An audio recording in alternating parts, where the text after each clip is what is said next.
السلام عليكم ورحمة الله.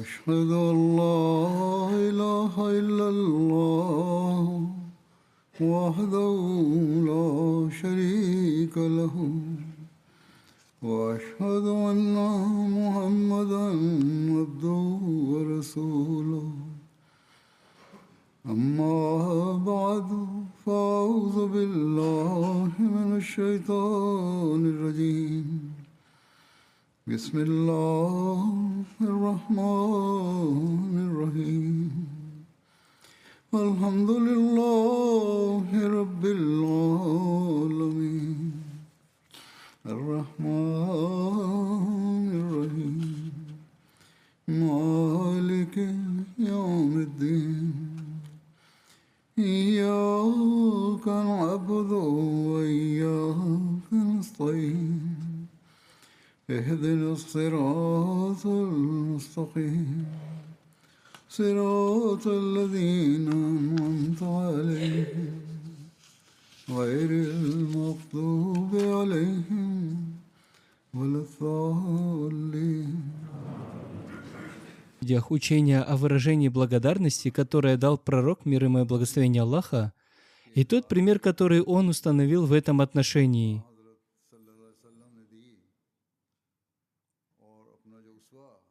Сегодня я расскажу немного о том, как в это время его верный раб понял этот высокий стандарт и как он излагал это в различных случаях и с разных сторон.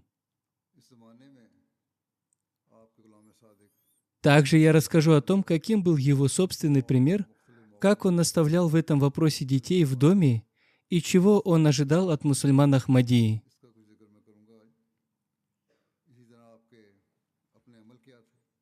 Эти наставления служат для нас руководством к действию в наше время. Хазрат обетованный Мессия мир ему, разъясняя важность и мудрость выражения благодарности Всевышнему Аллаху за Его милости, говорит: когда человек достигает высокого положения, он становится гордым, хотя в это время он мог бы совершить много добрых дел и принести пользу человечеству.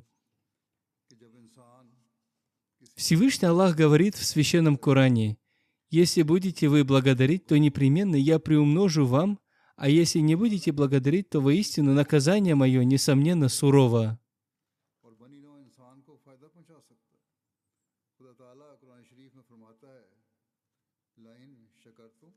То есть, когда на человека изливаются милости Всевышнего Аллаха, ему следует выражать благодарность и заботиться о благе людей. А если кто-то поступает иначе и начинает творить несправедливость, то Всевышний Аллах отнимает у него эти милости и подвергает наказанию.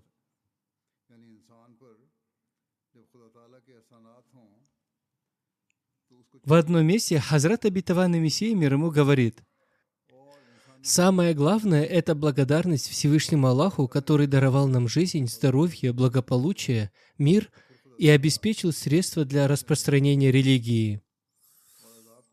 И истинная правда в том, что если попытаться перечислить все милости Всевышнего Аллаха, то это совершенно невозможно пересчитать милости и благодеяния этого Бога.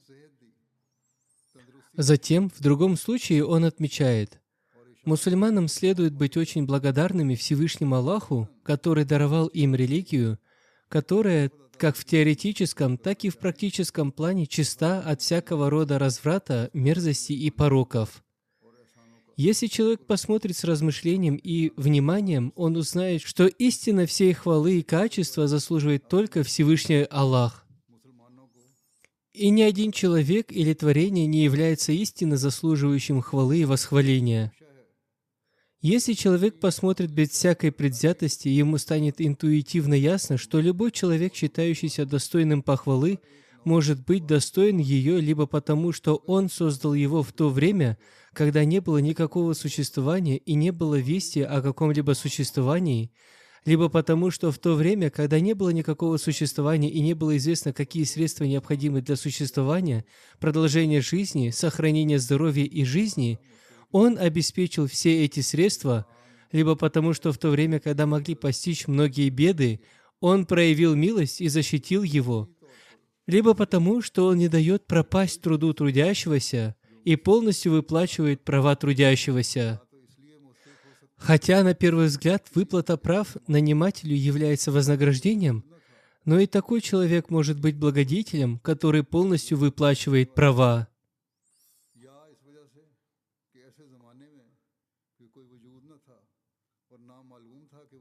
Эти качества являются высшего уровня и могут сделать кого-либо достойным хвалы и восхваления. Теперь посмотрите с размышлением, что истинно все эти качества заслуживает только Всевышний Аллах, который в совершенстве обладает ими, и никто другой не имеет этих качеств. Нет никого, кто обладал бы ими. Затем, обращая внимание на благодарность Всевышнему Аллаху за второе рождение ислама и установление Ахмадийской мусульманской общины, Хазрат Обетованный Мессия мир ему говорит: «О мудрые! Не удивляйтесь тому, что Всевышний Аллах в это время нужды и в дни глубокой тьмы ниспослал небесный свет и послал в мир одного раба, выделив его для общего блага ради возвышения слова ислама, распространения света пророка, лучшего из творений, и для поддержки мусульман, а также для очищения их внутреннего состояния». Удивление должно быть в том, что тот Бог, который является защитником религии ислам и который обещал, что всегда будет хранителем коранического учения и не допустит, чтобы оно стало холодным, безжизненным и лишенным света, если бы он увидел эту тьму и взглянул на эти внутренние и внешние настроения и промолчал, не вспомнив своего обещания, которое он подчеркнуто изложил в своем святом слове, то вознаграждение, которое Всевышний Аллах ниспослал, соответствует Его обещанию, и в этом нет ничего удивительного. Удивительным было бы то, что Всевышний Аллах не выполнил своего обещания, и тот упадок, который происходил в исламе, продолжался бы. Затем Хазрат Обетованный Мессия мир ему говорит: «Если и было место для удивления, то оно было бы в том, что ясное и открытое пророчество того Пресвятого Пророка, мир ему и благословение Аллаха, в котором говорится, что в начале каждого столетия Всевышний Аллах будет посылать человека для обновления религии, оказалось бы ложным. Но это не повод для удивления, а повод для тысячекратной благодарности и время для укрепления веры и убежденности». Таким образом, как мы видим, до пришествия Хазрата Обетованного Мессии мир ему, в каждом столетии в разных народах приходили обновители, муджаддиды, и Всевышний Аллах послал его как обновителя для последние 1000 лет, дав ему статус Обетованного Мессии и обещанного Махди. Он говорит: «Это повод для тысячекратной благодарности и время для укрепления веры и убежденности в том, что Всевышний Аллах по своей милости и щедрости выполнил свое обещание, не допустив даже минуты задержки в пророчестве своего посланника, и не только исполнил это пророчество, но и открыл дверь для тысячи будущих пророчеств и чудес». С пришествием Хазрата Обетованного Мессии мир ему, Всевышний Аллах исполнил и множество других пророчеств. Он говорит: «Если вы верующие, то будьте благодарны и совершайте земные поклоны благодарности, ибо то время, которого с нетерпением ждали наши предки, и бесчисленные души ушли, томясь по нему, это время вы обрели». Древние мусульмане, ученые, старцы ждали пришествия Хазрата Обетованного Мессии мир ему, но не нашли его.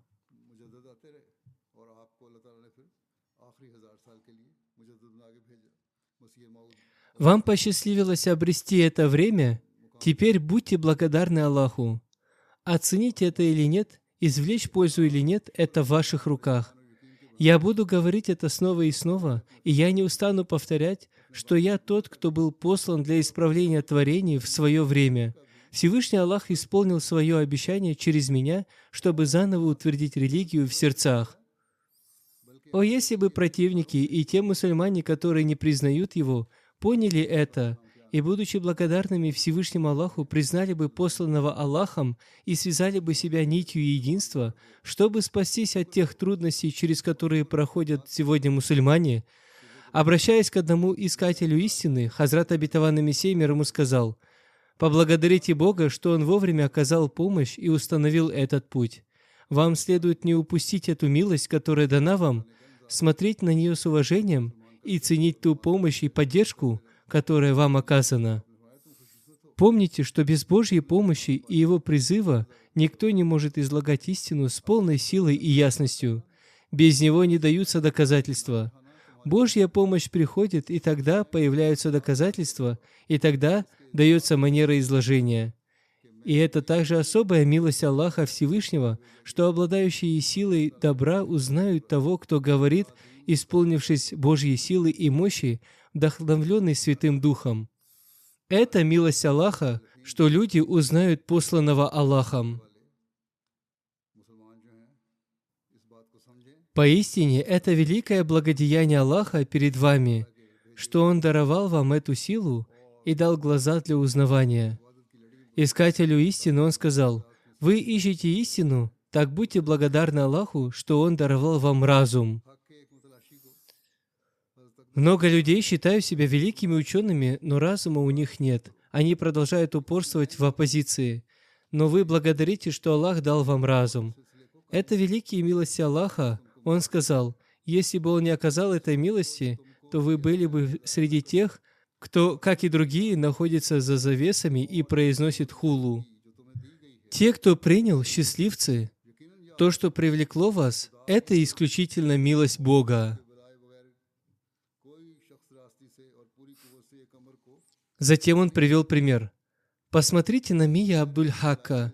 Если бы Божья милость не поддержала его, как бы он смог выйти из того места наслаждений? Здесь под именем Мия Абдуль-Хак подразумевается Мунше Абдуль-Хак, житель Касура, студент, обучавшийся на степень бакалавра. Он, будучи мусульманином, за 3 года до того, как Хазрат Обетованный Мессия мир ему произнес эти слова, стал христианином. Однако, прочитав Аль-Хакам и некоторые сочинения Хазрата Обетованного Мессии мир ему, он написал ему письмо, в котором говорил, что хочет увидеть истинность и правоту ислама в практическом проявлении. В теории я не вижу в исламе ничего, поэтому хочу увидеть это на практике. Хазрат Обетованный Мессия мир ему ответил ему, чтобы он приехал в Кадьян и оставался там как минимум 2 месяца. И он направился в Даруль-Аман, прибыл туда в 1901 году и оставался в обществе Хазрата Обетованного Мессии мир ему, особенно в состоянии, когда вокруг него собралось много увещевателей. Когда он решил поехать туда, многие советовали ему не ехать в Кадьян, и один человек даже оскорбил его, хотя оскорбление запрещено в их религии и вообще противоречит этике и приличиям. Но над всеми этими словами восторжествовала Божья милость и привлекла его. Ему не предоставлялись причины для зла. Тогда он еще не был женат. Хазрат Обетованный Мессия мир ему сказал: иногда из-за женитьбы возникают большие трудности. Если бы он женился, то могло бы возникнуть испытание, но Всевышний Аллах спас его от всего. Это не что-то новое, это Божья милость. Когда Всевышний Аллах оказывает свою милость кому-то, Он спасает его от всего.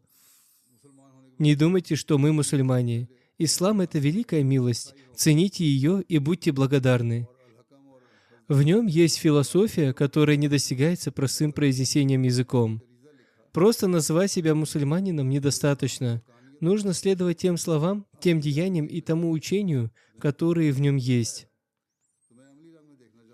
Выражая благодарность тем, кто проявляет искренность и любовь к ахмадийской мусульманской общине, Хазрат Обетованный Мессия мир ему говорит: «Я не могу не выразить свою благодарность и не сказать, что по своей милости и щедрости Всевышний Аллах не оставил меня одиноким. Те, кто установил со мной узы братства и вошел в этот путь, который Всевышний Аллах основал своей рукой, они окрашены в удивительный цвет любви и искренности. Не благодаря моим усилиям, а по особой милости Аллаха Всевышнего мне дарованы эти души, исполненные искренности». Восхваляя искренних, которые пришли в ахмадийскую мусульманскую общину, он говорит: «Эти души, исполненные искренности, дарованы мне. Прежде всего, я чувствую в своем сердце желание упомянуть одного моего духовного брата, чье имя подобно свету его искренности, Нуруддин, свет религии. Я всегда с сожалением смотрю на некоторые его религиозные служения, которые он совершает, тратя свое дозволенное имущество ради возвышения слова ислама, и думаю: о, если бы я мог совершить эти служения».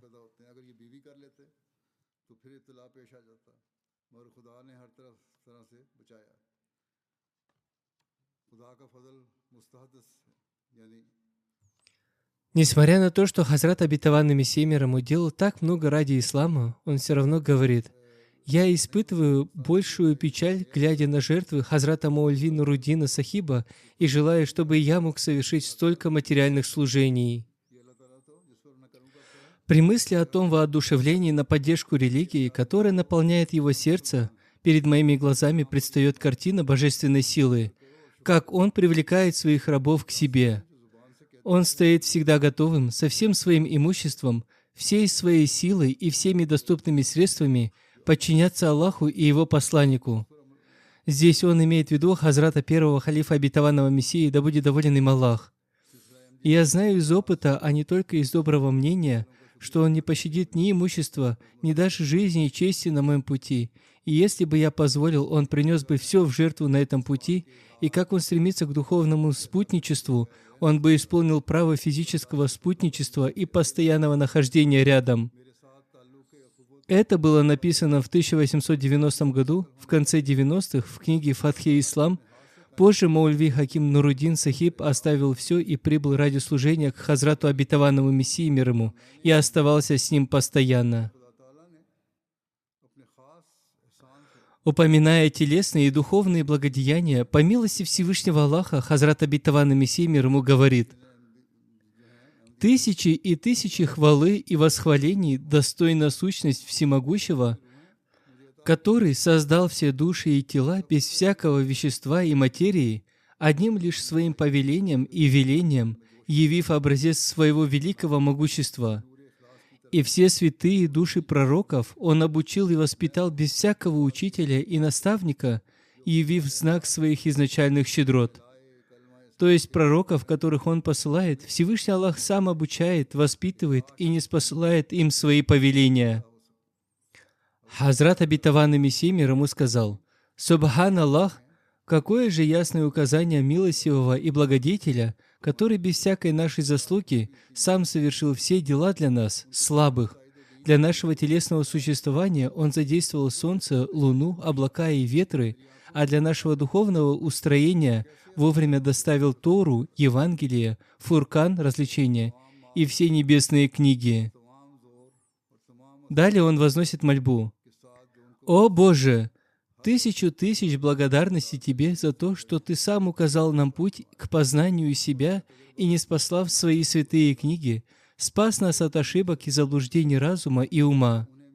И да пребудут благословения и мир на господина пророков Мухаммада Мустафу, мир ему и благословение Аллаха, и на его род из подвижников, того, через кого Аллах наставил на прямой путь целый заблудший мир, того наставника и благодетеля, который вернул забытое творение на прямой путь, того благодетеля и обладателя милости, который избавил людей от бедствия ширка и идолов, того света и распространителя света, который распространил по миру сияние единобожия, того мудреца и врача времени, который утвердил испорченные сердца на пути истины, того щедрого и чудотворца, который напоил мертвых водой жизни, то есть тех, кто был мертв духовно, того милосердного и сострадательного, который принял на себя печаль за общину, когда община стала портиться. Он послал ради них Хазрата обетованного Мессию мир ему и перенес боль.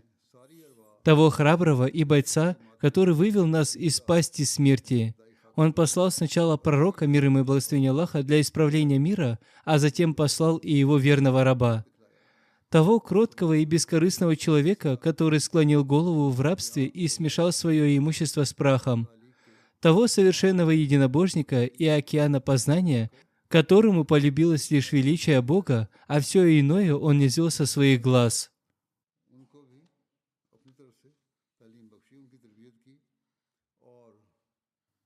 То знамение могущества милостивого, который, будучи неграмотным, одержал верх над всеми в божественных знаниях и обличил каждую общину в ошибках и заблуждениях.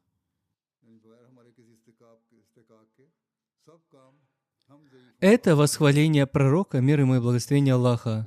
Сначала он привел пример из Торы и Евангелия для тех народов, которым через них открылся прямой путь.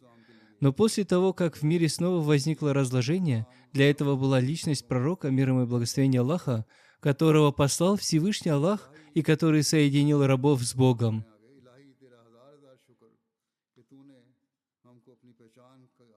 Затем Хазрат обетованный Мессия мир ему говорит: «О Владыка миров, я не могу выразить благодарность за Твои благодеяния.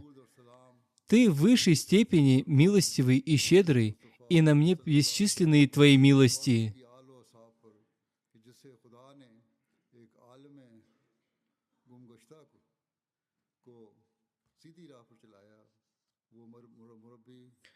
Прости мои грехи, чтобы я не погиб, и вложи в мое сердце искреннюю любовь к Тебе, чтобы я обрел жизнь. Скрой мои недостатки и вдохнови меня на такие деяния, которыми Ты останешься доволен. Я ищу убежища в Твоей щедрости от того, чтобы Твой гнев постиг меня. Помилуй меня и спаси от бедствий этого мира и загробной жизни, ибо вся милость и щедрость в Твоих руках. Аминь, сумма аминь.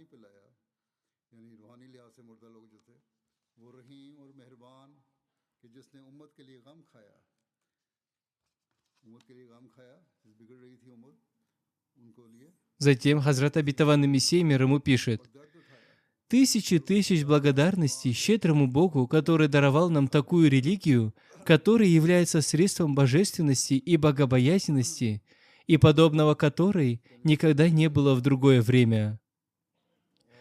И тысячи благословений на непорочного пророка, мир ему и благословения Аллаха, через которого мы вошли в эту чистую религию, и тысячи милостей на сподвижников пророка, которые своей кровью оросили этот сад».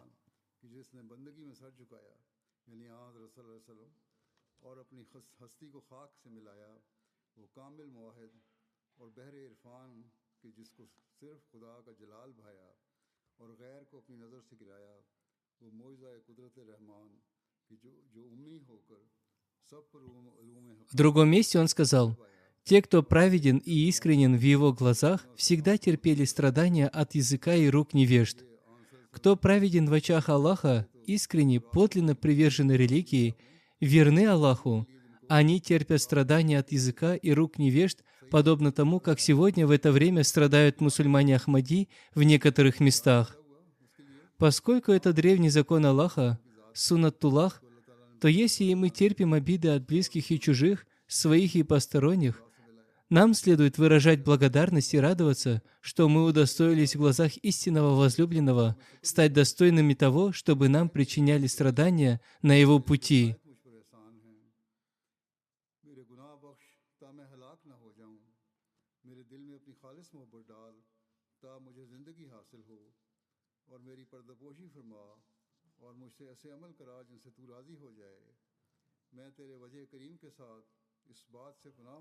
Если нам причиняют страдания на пути Аллаха, это также наша удача, и нам следует радоваться и благодарить Аллаха, ибо страдания на пути Аллаха терпят только те, кого Всевышний Аллах любит, и их преследуют. Одним словом, терпеть страдания таким образом – это наше истинное счастье, но когда мы видим с другой стороны, что некоторые враги религии не ограничиваются тем, что только причиняют нам боль своей выдумкой, но также вводят в смуту невежественных и несведущих людей, то в таком случае мы считаем своим долгом перед самими собой, насколько возможно, спасать этих незнакомых людей от смуты.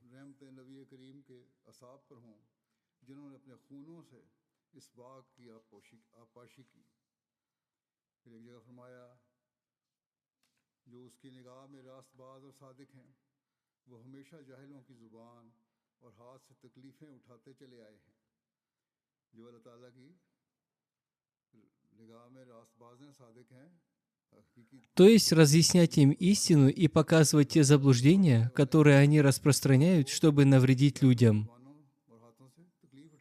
Спасать от смуты не означает, что мы должны использовать такой же непристойный язык, как у противников, и опускаться до грубости. Напротив, оставаясь в рамках исламского учения, мы должны ответить на их ложную пропаганду и клевету. Это следует помнить каждому, кто занимается призывом, таблигом. Иногда мы в ответ на возражения оппонентов сами произносим такие слова, которые дают повод оппоненту сказать: «Вот каковы ваши нравы». Наши нравы должны быть очень высокими. Да, истину нужно излагать, но оставаясь в рамках нравственности. Не следует использовать такой язык, как у них. Хазрат Обетованный Мессия, мир ему, говорит: «Этот слабый раб не может выразить благодарность за милости Аллаха Всевышнего, что в это время обвинения в неверии, такфир, когда со всех сторон раздаются голоса ученых этого времени, ты, неверующий, बल्कि बेतमीज और बेखबर लोगों को फितने में डालते हैं, तो इस सूरत में हम अपने नफ्स पर वाजिब समझते हैं कि हत्तल वसा उन नावाकिफ लोगों को फितना से बचावें, यानी कि उनको भी हकीकत बयान फरमाएं, इनकी जो बुराइयां हैं लोगों की नुकसान पहुंचाने के लिए वो जाहिर करें। со стороны Аллаха, слава Ему, исходит глаз. Скажи: поистине мне повелено, и я первый из верующих». С одной стороны, господа муллы говорят: любым способом подорвите корни этого человека. А с другой стороны, не спосылается откровение. Они ожидают бедствий для тебя, но бедственное круговращение постигнет их самих. В конце концов, иншаллах, этот исход наступит. С одной стороны, они пытаются сильно унизить и опозорить этого человека, а с другой, Аллах обещает: «Я уничтожу того, кто желает твоего унижения. Аллах — твоя награда, Аллах дарует тебе твое величие».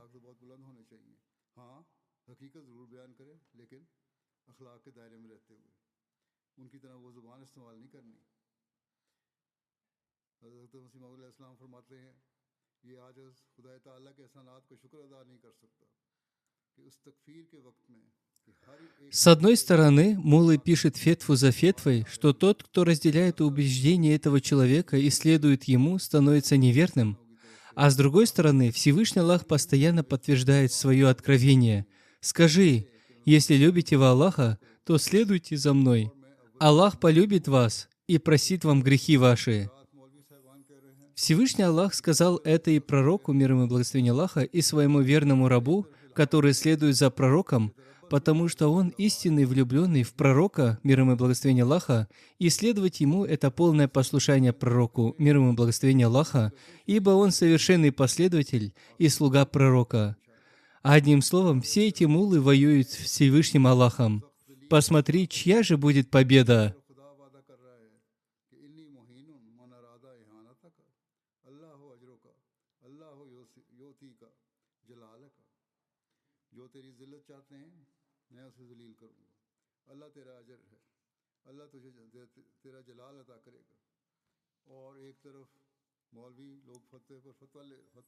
По милости Всевышнего Аллаха, те успехи, которые община постепенно достигает и растет, являются достаточным ответом для тех людей, если у них есть хоть какое-то зрение, чтобы видеть и стыд. Хазрат Обетованный Мессия, мир ему, говорит: «Я не могу не выразить благодарность за то, что, подобно тому, как Всевышний Аллах через свое откровение обличил неверных в поддержку нашего пророка, мир ему и благословение Аллаха, и сказал: «Мой пророк обладает столь высоким нравственным поведением, что вам не под силу найти какой-либо недостаток или изъян в его прошлой 40-летней жизни, несмотря на то, что он прожил среди вас 40 лет, день и ночь, и вам не под силу найти хотя бы крупицу недостатка в его благородном, чистом и знатном роде, который был родом правления и господства».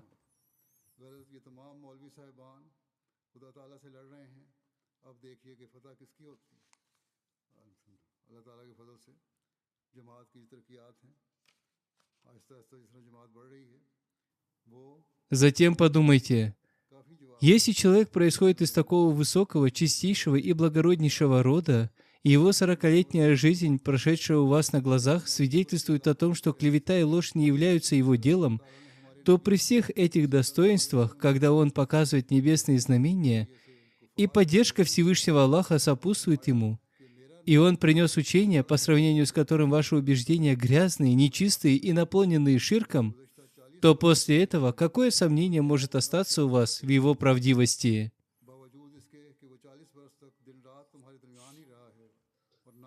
Затем, отвечая противникам ислама, что пророк, мир ему и благословение Аллаха, это истинный пророк, пришедший от Всевышнего Аллаха и сделавший средства для соединения мира с Всевышним Аллахом, затем, говоря о себе, он сказал: «Таким же образом Всевышний Аллах обличил моих противников и отрицающих меня, что я также являюсь верным рабом пророка, мир ему и благословение Аллаха, И у Всевышнего Аллаха есть такое же обещание относительно меня.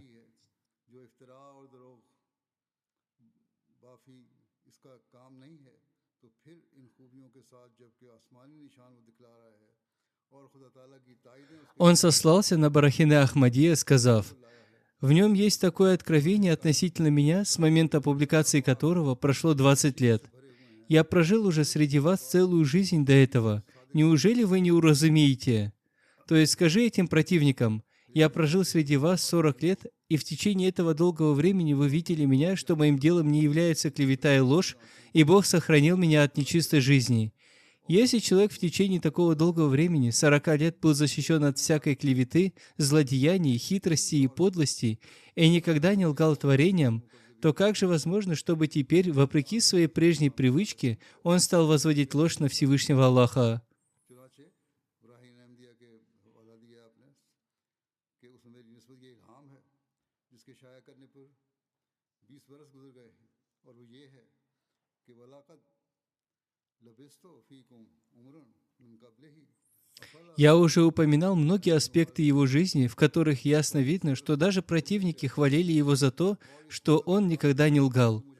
Это те аспекты благодарности, в которых он выражал благодарность за милости Всевышнего Аллаха и также выражал чувство благодарности своим помощникам и сторонникам. Помимо этих вещей, он также старался воспитать чувство благодарности у детей. Каким был его способ в доме, об этом есть одно повествование.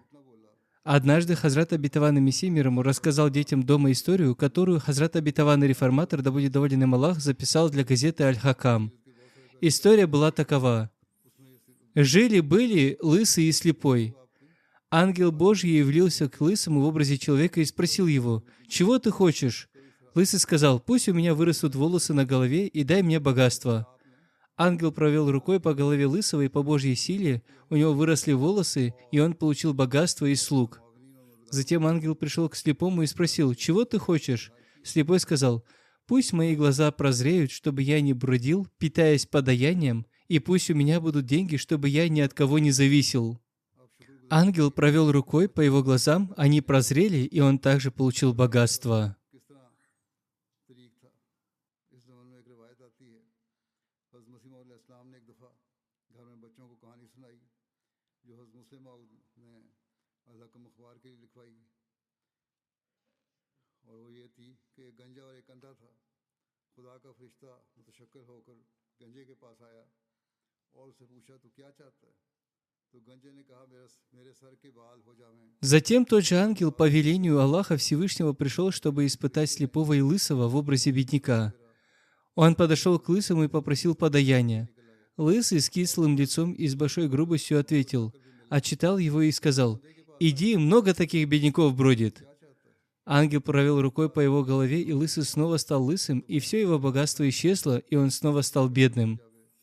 Затем тот же ангел пришел к слепому, который стал богатым и зрячим в образе бедняка, и попросил подаяния.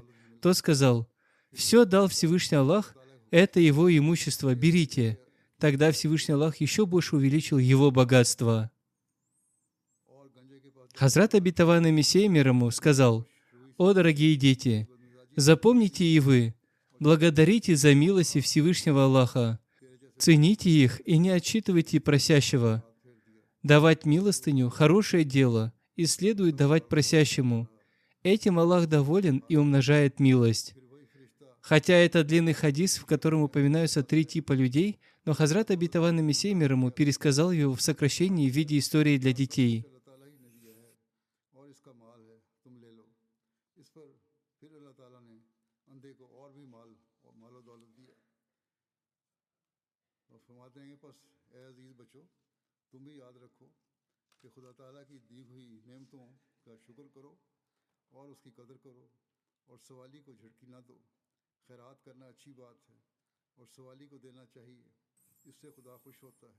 Когда месяц Рамадан приходит на зиму, он выражал чувство благодарности в нежном тоне.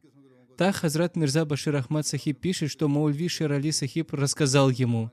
Однажды Хазрат Обетованный Мессия мир ему сказал: «Это также одна из милостей Всевышнего Аллаха, что Он воздвиг нас в такое время, когда месяц Рамадан приходится на зиму, и пост не причиняет большого телесного страдания, и мы можем легко работать в Рамадан. Маульви Сахиб сказал, что в те дни месяц Рамадан пришелся на декабрь. इसने हमें ऐसे ज़माने में मबूस फरमाया कि रमज़ान का महीना सर्दियों में आता है और रोज़े ज़्यादा जिस्मानी तकलीफ़ का मूजिब नहीं होते और हम आसानी के साथ रमज़ान में भी काम कर सकते हैं। मौलवी साहब कहते थे कि इन दिनों में रमज़ान दिसंबर में आया था और कहते हैं मैंने अक्सर ने कहते हैं मैं Хазрат Мирза Башир Ахмад Сахиб говорит: «Я посмотрел календарь того времени. По моему мнению, Хазрат Обетованный Мессия мир ему объявил о своем притязании на мессианство в 1891 году, и в 1891 году месяц Рамадан начался 11 апреля, то есть это было началом вхождения месяца Рамадан в зимний сезон. В 1892 году Рамадан начался 31 марта, в 1993 – 20 марта. И после этого Рамадан каждый год приходился на более зимние дни.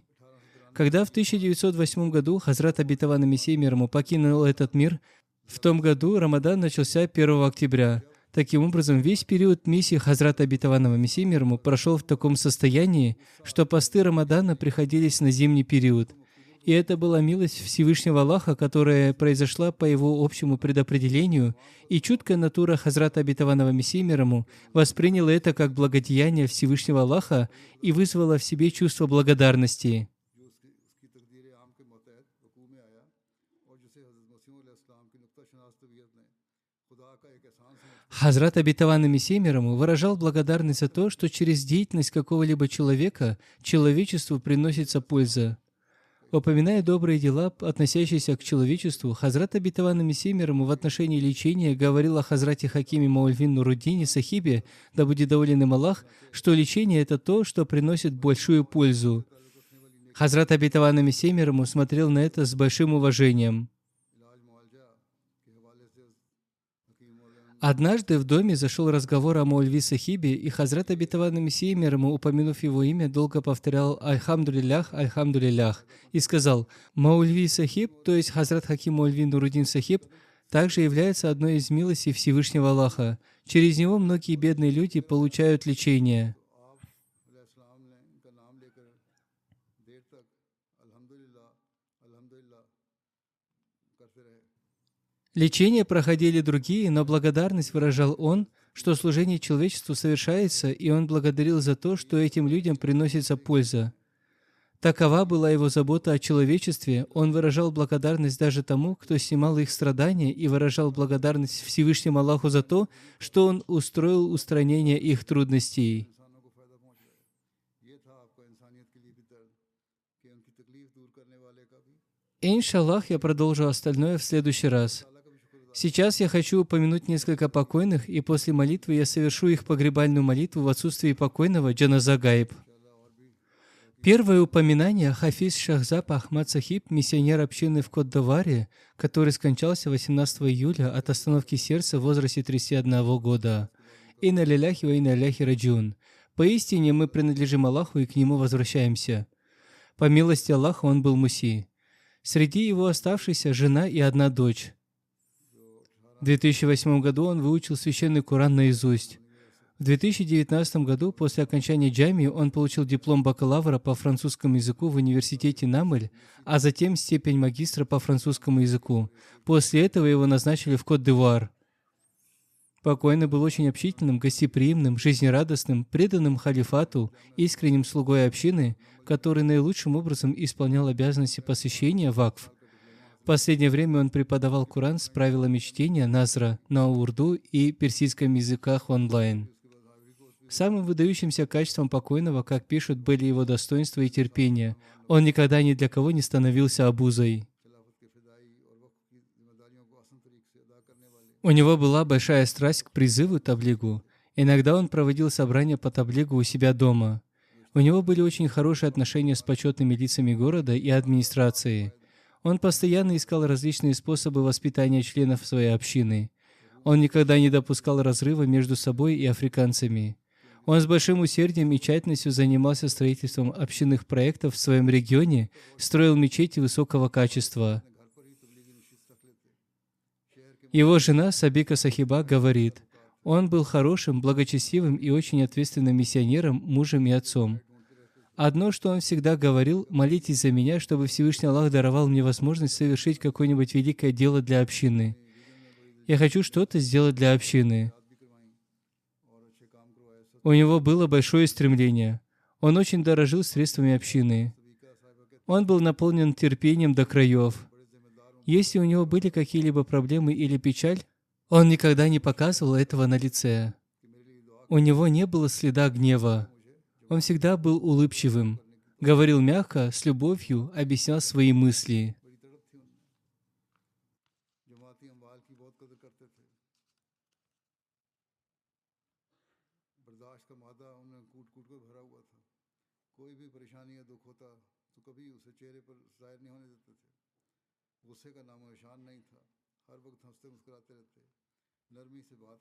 Номан Кадир Сахиб, миссионер, говорит: Хафиз Сахиб обладал проницательным умом. Когда бы его ни спросили совета по общинным делам, он с большим умом давал такие советы, что дело, казавшееся трудным, легко решалось. Всевышний Аллах даровал ему большой потенциал еще в молодости. Ихтишам Уль-Хак Сахиб, миссионер, пишет: у него были очень глубокие отношения не только с наставниками, мурабиянами, но и с местными учителями, соседями и друзьями из общины, о чем многие упоминали во время встреч. В трудностях он тайно помогал другим. Рафи Табасум Сахиб говорит: покойный считал каждое дело общины своей ответственностью, и когда ему поручали какое-либо дело, он выполнял его не как обязанность, а как поклонение. Пунктуальность, планирование, ответственность и искренность были выдающимися чертами его личности. Одной из особенностей покойного было то, что он всегда придумывал новые способы для обучения и воспитания общины. Он заботился о воспитании молодежи, детей и пожилых. Это очень важная черта, которая должна быть у наставника мурабби. Еще одной выдающейся чертой покойного была его искренность. Он служил бескорыстно, никогда не выставляя это на показ. Он не искал известности, но желал довольства Аллаха Всевышнего. Он всегда был занят служением религии, где бы его ни поставили. Он обучал детей священному Корану с правильным произношением и делал это с большой любовью. И многие его ученики помнят его.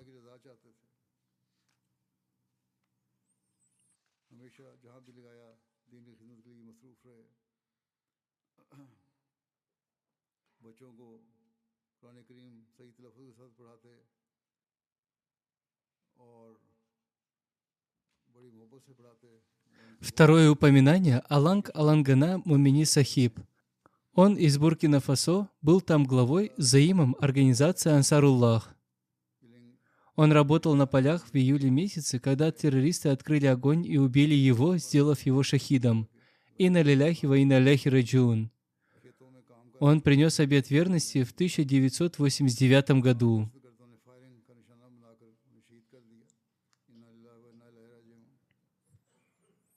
Миссионер Вадуд Сахиб пишет: Шахид был человеком глубокой любви к общине и халифату, очень искренним. У него была любовь к священному Корану, глубокая связь с мечетью, особый дух поклонения, послушания халифату и служения общине. Также местный миссионер Муалим Абдуллах Джалангани Сахиб говорит: он был очень храбрым, бесстрашным, искренним, богобоязненным, набожным, добродушным, общительным, немногословным, любящим халифат и послушным ему, лучшим работником. Часто он приходил в мечеть первым и сидел там, читая Коран. Также он говорит: когда я проходил мимо его дома на рассвете, оттуда доносился звук чтения Корана.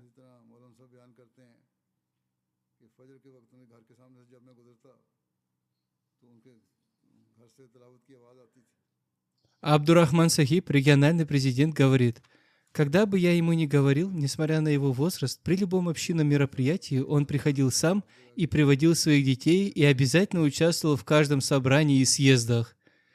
Даже если он был нездоров, он все равно участвовал в общинных программах.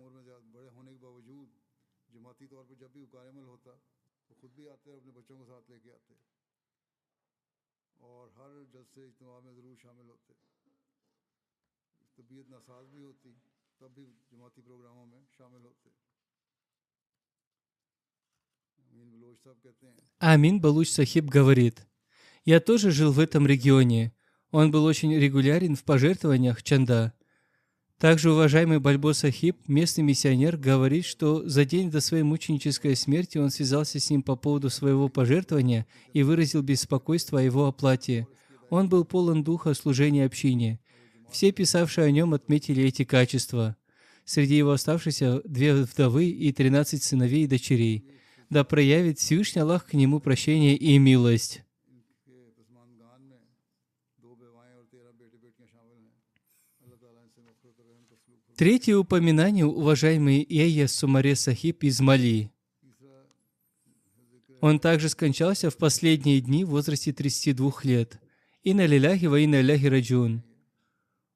ये भी गुज़श्ता दिनों में Он также является шахидом. बता गए इन्ना लिल्लाहि В Мали из-за терроризма уже некоторое время тяжелая ситуация.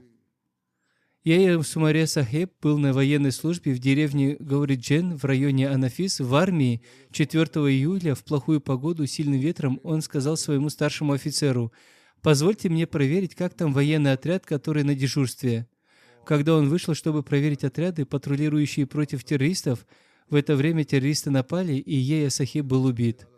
О нем пишут, что армия должна была повысить его в звании 22 сентября, в День независимости Мали, и он должен был получить медаль за честь.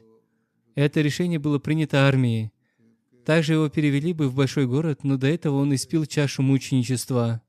उनको देखने के लिए तो इस दौरान Его брат Фуди Сумари говорит, что Эйя Сумари участвовал в ежегодном съезде Джальсе в 2022 году.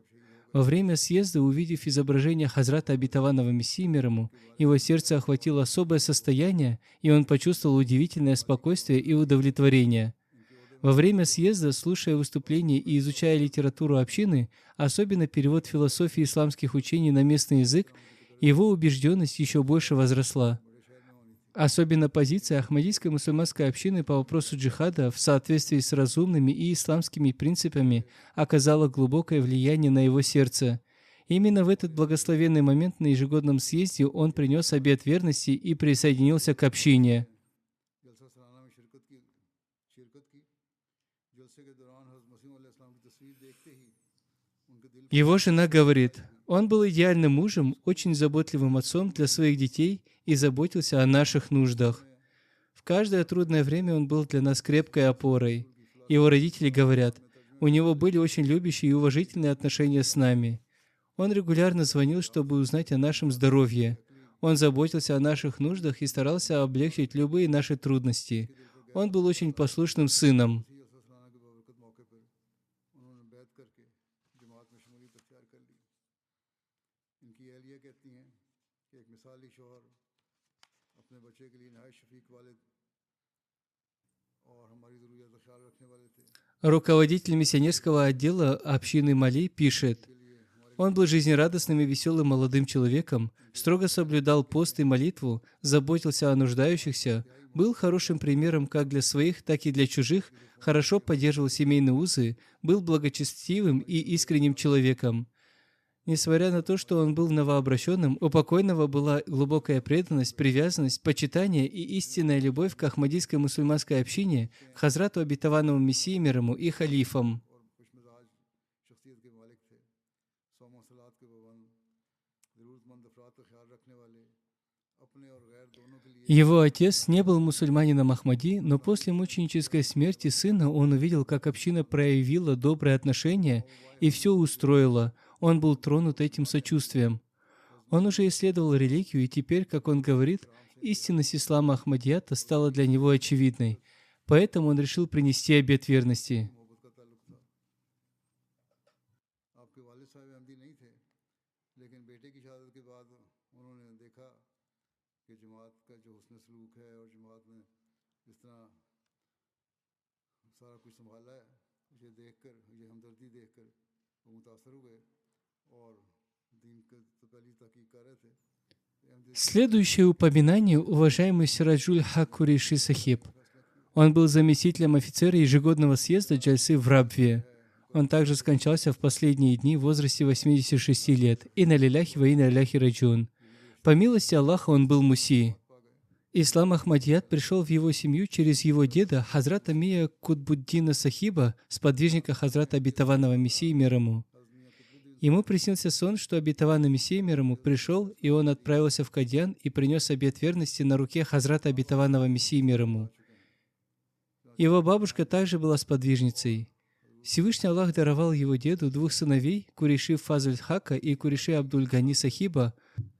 Оба они служили религии и, несмотря на занятия бизнесом, всегда были готовы служить делу религии.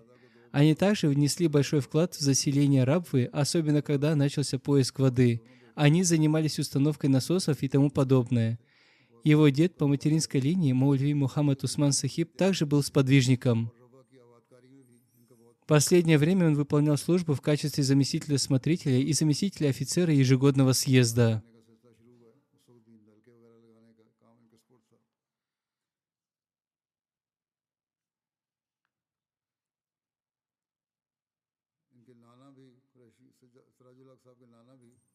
Систематическое служение общине он начал несколько лет назад, примерно 15-20 лет назад. До этого он преподавал в различных колледжах в системе образования. Он также преподавал в колледже TI в Рабве.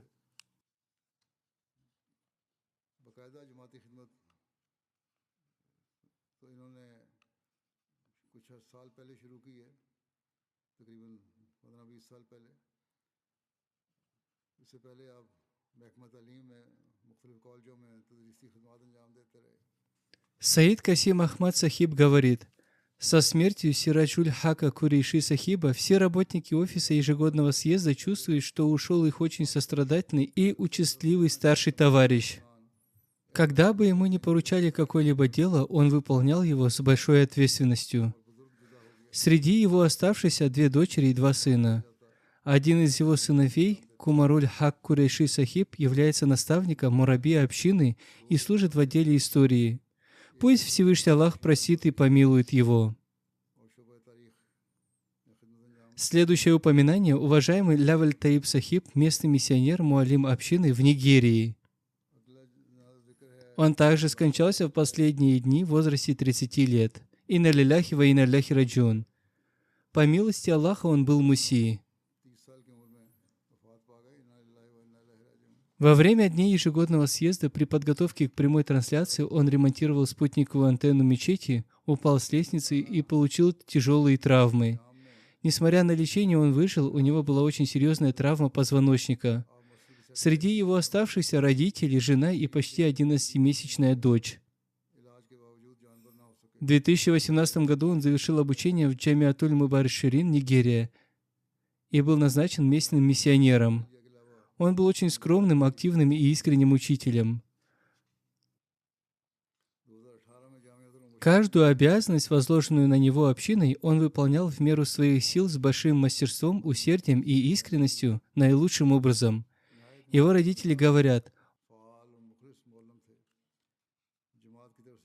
он был очень ответственным сыном, чрезвычайно заботящимся о родителях и служащим им. Несмотря на ограниченные финансовые возможности, он всегда старался, насколько мог, удовлетворять финансовые потребности своих родителей.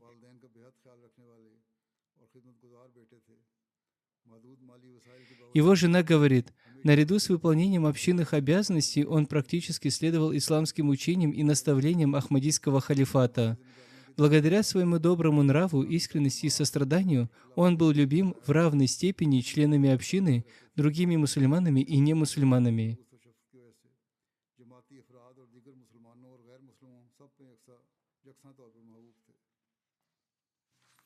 Местный миссионер Мунавар Сахиб также подтверждает: он обладал прекрасным нравом, большим терпением и мужеством, всегда подбадривал других.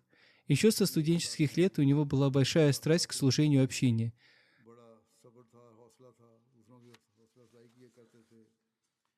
Даже на одре болезни, несмотря на сильную боль и травму, он продолжал спрашивать о делах общины и воспитании ее членов. Пусть Всевышний Аллах простит и помилует его.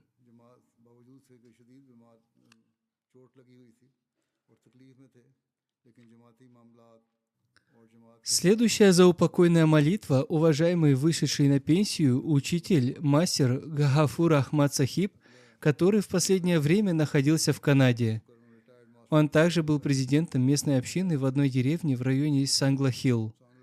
Он также скончался в последние дни. Инна лилляхи ва инна илляхи раджиун. Он был человеком, который совершал 5 обязательных молитв, молитву Тагаджуд, был богобоязненным, общительным, преданным халифату, всегда подчинялся системе общины и халифату. Он также заботился о нуждах посторонних, иногда тайно оказывая им финансовую помощь. Он активно участвовал в общинных пожертвованиях, чанда и других финансовых программах. Он регулярно слушал пятничные проповеди и побуждал к этому других. Он очень уважал работников общины и миссионеров.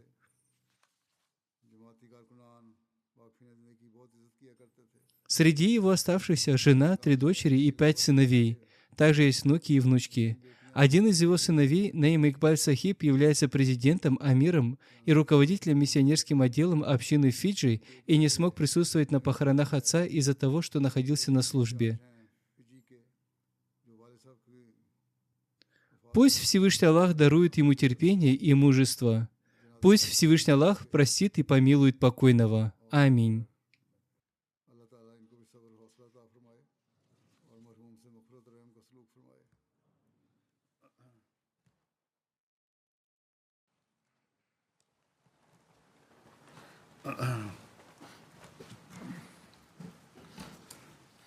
Alhamdulillah, alhamdulillah, nahmaduhu wa nasta'inuhu wa nastaghfiruhu wa nu'minu bihi wa natawakkalu alayhi wa na'udhu billahi min shururi anfusina wa min sayyiati a'malina.